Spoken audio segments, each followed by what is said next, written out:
just going to make the assumption that we're not going to get time to get to example 5 in class today, so that's what this video is for. It says, as part of a project about response bias, Ellery surveyed a random sample of 25 students from her school. One of the questions in the survey required students to state their GPA aloud. Based on the responses, Ellery said she was 90% confident that the interval from 3.14 to 3.52 captures the true average GPA for all students at her school. Explain what would happen to the length of the interval if the confidence level were increased to 99%. This means my capture rate essentially is going to be more successful. More times I will capture the true population mean. Instead of 10% not capturing it, there would be 1% of intervals that wouldn't capture it. So in order to have this better accuracy, I guess I could say, you're going to have wider intervals. You could also think of it as wider intervals because increasing your confidence level increases your margin of error. So you could think of it just more of a intuitive, this is what's happening thing. That's the first way I explained it. The way I'm going to be writing it up is a more mathematical, like what actually calculation-wise will be changing, increasing or decreasing wise. So I'm going to say the confidence interval would be wider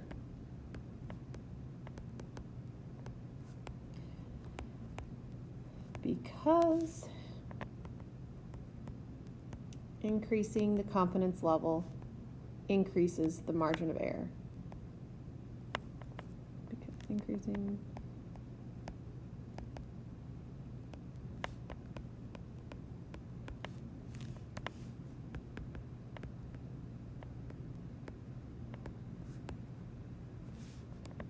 next week we're going to get into more technicalities of how you calculate a margin of error for specific confidence intervals. But since we talked today about that critical value within your margin of error, it makes sense we use the 2 because we wanted to be 2 standard deviations from the mean originally. But we have, at least in an intuitive sense, using our empirical rule, that if I wanted to be 99.7%, I would use a 3 because that's what the empirical rule says is 3 standard deviations from the mean, 68, 95, 99.7. So if I want to be wider and more confident, that number has to change from a 2 and be bigger. And if that number is bigger, then your margin of error is bigger, then your interval is bigger. How would a 90% confidence interval based on a sample of 200 compare to the original 90%? So if I keep my confidence level the same this time, but instead change my sample size from 25 to 200. So I'm getting a lot more of my population captured and represented. I'm essentially going to have more of a precise result. We can also think of this again, talking about our margin of error. And since I'm talking about the mean, we were saying earlier that you're going to take your critical value, which I'll just put it, I'm just shorthanding right now. We're going to take the critical value, which we're assuming is going to stay the same because it's still a 90% confidence level, times the standard deviation of your statistic. But we know the standard deviation for the sampling distribution of sample means is sigma over square root n. So basically, I'm saying, well, this used to be a 25, but I'm going to ramp it up and make it a 200. Sorry.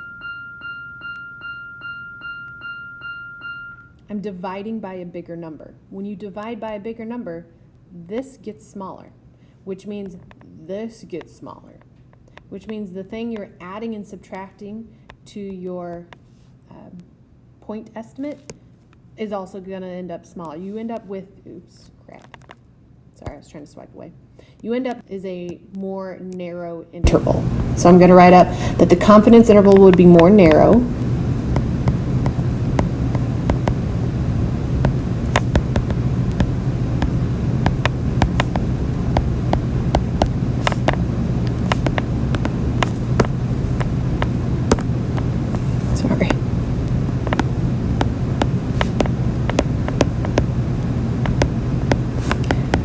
Because when you increase your sample size,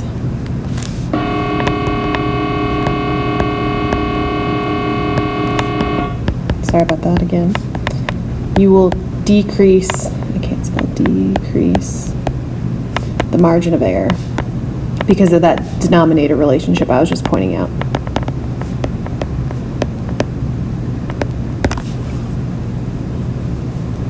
Then I'm supposed to identify one potential source of bias. Now, this is not saying, hey, there's a margin of error. We already know we're going to be inaccurate. Margin of error, again, is only to account for sampling variability. I might just happen to capture students that are predominantly in honors classes that already get a bump in their GPA. Or maybe I just randomly chose all the kids who are considering dropping out anyway and just don't prioritize their grades. Like, it's possible that could happen with a random sample. We don't know. So one potential source of bias is not sampling variability. Bias is what, well, the margin of error takes into account sampling variability. That's why we add and subtract numbers in the first place. Bias is specifically something with the way that this study is set up that could lead to either underestimating or overestimating the true value. So if I literally made everybody in class unmute themselves or put it in the chat and not make it private and tell me what is your GPA, good gracious, am I incentivizing you to lie to me? Like, if nobody's going to check it and everybody's going to hear what you're saying or see what you say, I mean, some of you don't care what other people think, but there are definitely people who do and don't want people to know. Maybe they're ashamed that their GPA is lower than what their goals are or just lower than what their peers are. The fact is, this was set up to force people to say it out loud. That's going to lead to an overestimate. It's likely to lead to an overestimate. The margin of error doesn't take that into account. It has nothing to do with that. So that's what I'm going to be writing up. So the margin of error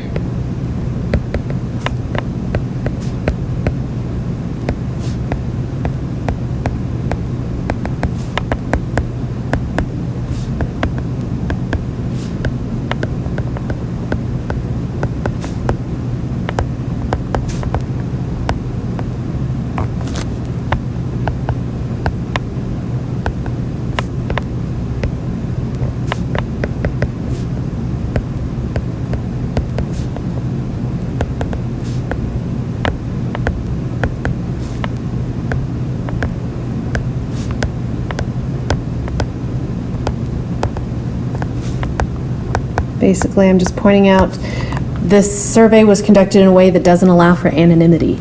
You can't hide behind nobody knowing what your response is. You might be untruthful. So that means the GPA is likely to even be less than the lower boundary of this of 3.14, and I want to make sure I'm capturing that. So one source of bias. I'm just going to put the interval is likely to be an overestimate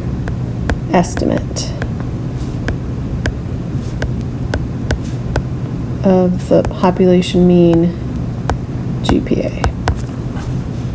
So not only am I saying what I think is accounting for this mistake, this bias, but what direction the bias is going. Am I consistently going to overestimate with this method or underestimate? And I think that I'm going to have too high of a response because I'm incentivizing lying.